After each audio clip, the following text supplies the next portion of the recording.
Hey everybody, just a quick recap to that. This is warning to all politicians. I'm running for president. Part 107. What was the last one? G. So this will be H.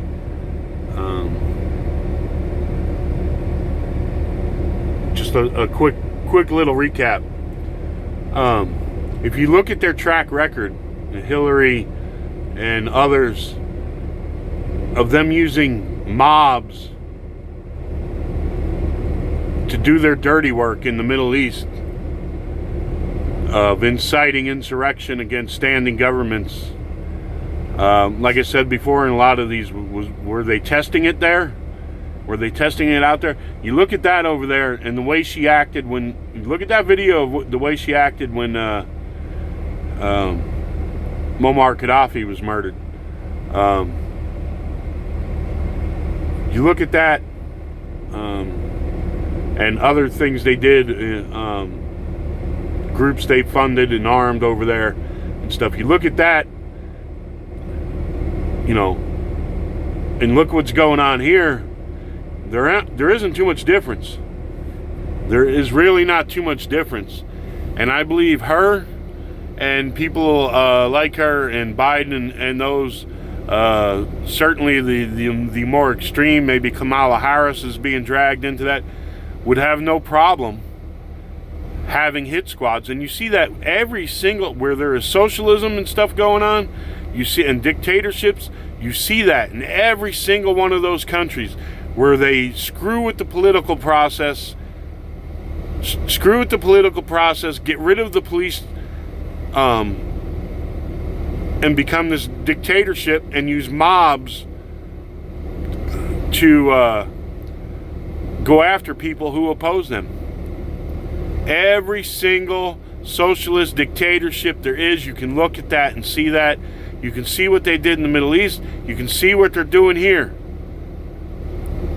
So I have no doubt Hillary Clinton would not faze her at all for there to be a civil war, or for these mobs to be directed to go after specific people and do to them what they did to Hillary Clinton. So, or not to Muammar Gaddafi, what Hillary Clinton did to Muammar Gaddafi. So that's why I get asked again, where the hell's the FBI been? Has the FBI been infiltrated too? That Strzok guy and all those others? Are they agents of this extreme leftist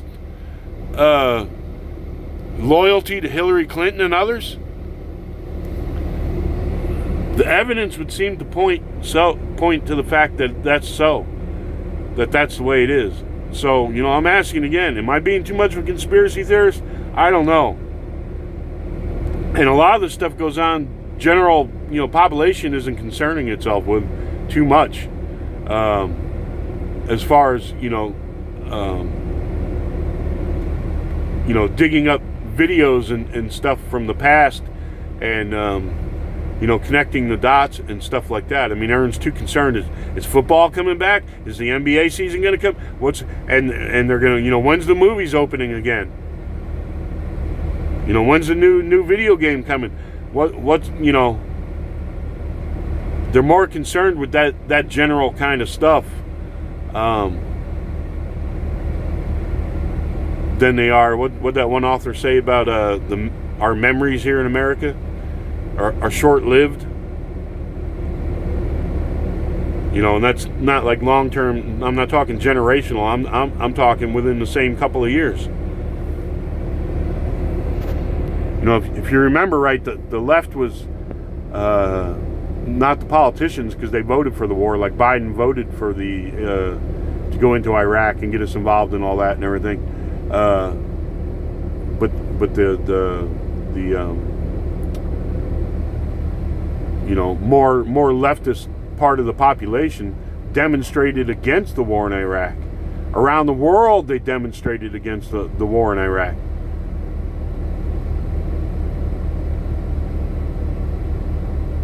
And Trump is like, well, that was a mistake. So, going into Iraq. So why are they against him? He's like, I'm pulling our troops out of there. I'm getting us out of Syria before we have another Iraq. You see how they flip-flop back and forth, and like the general people who support these people pay no attention to how they flip-flop?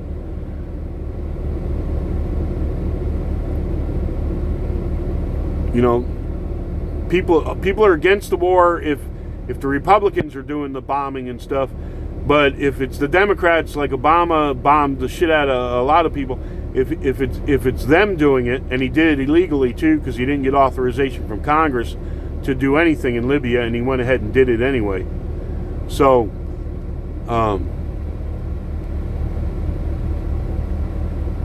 you know, it's like the people, and that just shows there have to be people, organizers and people within the news media who will play it up to their political party's advantage when they can rile the masses against the war, you know, that like the Republicans are leading.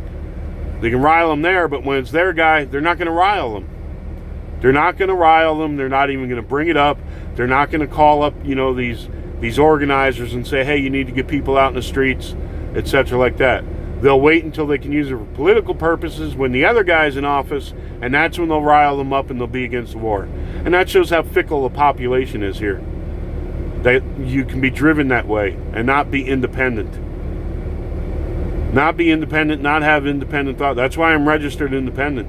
I got tired of both parties. That's why I'm more for entrepreneurship and being a small business owner. And that's, you know, these people talk, you know, like even Antifa, you know, they're fighting against the system because they want true freedom and all this type of shit. Well, that's what being a small business owner is. Saying I don't want to work for no corporation. I want to be my own boss. I don't want to be a slave to the grind for somebody else. I want to make money for me and my family. And here you are, you're attacking them, you're attacking capitalism on that. I don't get the thought processes of a lot of people. It's like they got this psychopathic confliction going on in them. They're for this or whatever and this. But then they're attacking, you know, things that conflict with their supposed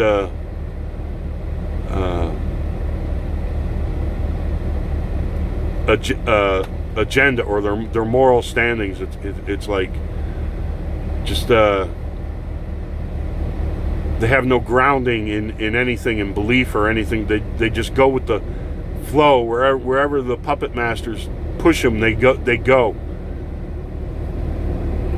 And if you're on the left, if you don't think you have puppet masters, you're as naive as a lot of the neocon people who followed everything Cheney and Bush and the far right did, like it was the gospel. So, and so I think both sides are pissed at Trump because he's just, I'm going to do what's right for the people and get us out of these wars, bring our jobs back, lower taxes, all this type of stuff.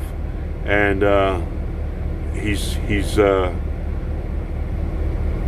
you know, fucking up too many people's game, you know, and their the games of their cronies in this country and overseas. So, anyhow, I'll let you go on that one. Good luck to y'all out there. God bless, and always seek the truth. And there's only one place you're going to find absolute truth, and that's with your Maker. So always seek your Maker. And no matter what religion you are, I'll tell you to look to Baha'u'llah and the Bab of the Baha'i faith and Abdul Baha. Look to their writings and seek your Maker. Wish you the best out there. God bless.